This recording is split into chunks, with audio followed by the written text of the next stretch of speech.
Mr. President, Republicans are continuing our work on a reconciliation bill that delivers for the American people. And if I had to summarize this bill in one phrase, I would say it's about building a stronger America. And a stronger America, Mr. President, is a safer America.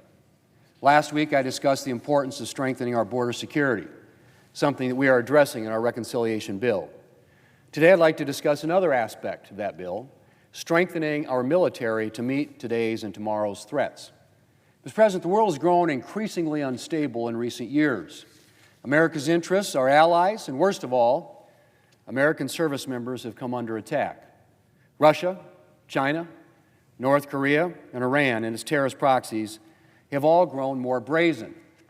Meanwhile, the previous administration regularly telegraphed weakness on the world stage and put investing in our military on the back burner. Mr. President, there is never a time when we can afford to let our military readiness slide. But above all, at this time of increased instability, it is vital that we ensure that our military has the resources it needs to deter our enemies and defend our country. Admiral Samuel Paparo, the commander of the U.S. Indo-Pacific Command last year, called deterrence, and I quote, "our highest duty." He said, deterrence is effective when it is credible. The adversary believes that the defending side will act on its threats when it is capable. A robust military with the ability to project power globally and inflict significant damage on the aggressor is essential, end quote. Now, let me just repeat that, Mr. President. A robust military with the ability to project power globally and inflict significant damage on the aggressor is essential. Mr. President, that's the kind of military we need to secure with this bill. Our aim is to reverse the trend of underinvestment in our military, to rebuild our military capabilities and ensure that our adversaries will think long and hard before attacking us. In other words, Mr. President, peace through strength. One area where that is especially critical is in our strategic competition with China.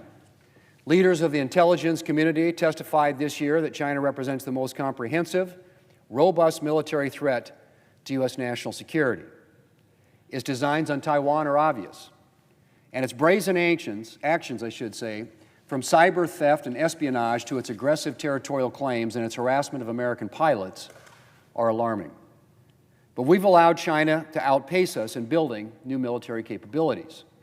China produces 2 submarines per year for every 1.4 submarines built in the United States. China can build naval surface warships 3 times faster than we can. And in the defining technologies of tomorrow's wars, space, AI, hypersonics, and cyber, China is gaining quickly or already has an edge. Republicans' reconciliation bill is about reestablishing a U.S. advantage in all those areas. We're going to invest in shipbuilding to expand and enhance our fleet. We'll restock our munition stockpiles and expand weapons production. And we'll modernize our nuclear deterrent and build a golden dome for missile defense here at home. Our bill will expedite the delivery of innovative weapons to service members on the front lines. It will enhance the readiness of our military units and modernize infrastructure at depots and shipyards. And it will make improvements to service members' quality of life. To be clear, Mr. President, the investment we're making here in this bill, while critically important, is no substitute for robust annual defense funding levels. But it will help us catch up after years of the Biden administration deprioritizing defense investments. Mr. President, we can't afford to let our military readiness slide any further. We need to reverse the current trend and put our national security on a better trajectory for the future. And that's what our reconciliation bill will do. A stronger America is a safer America. And that, Mr. President, is what Republicans intend to deliver.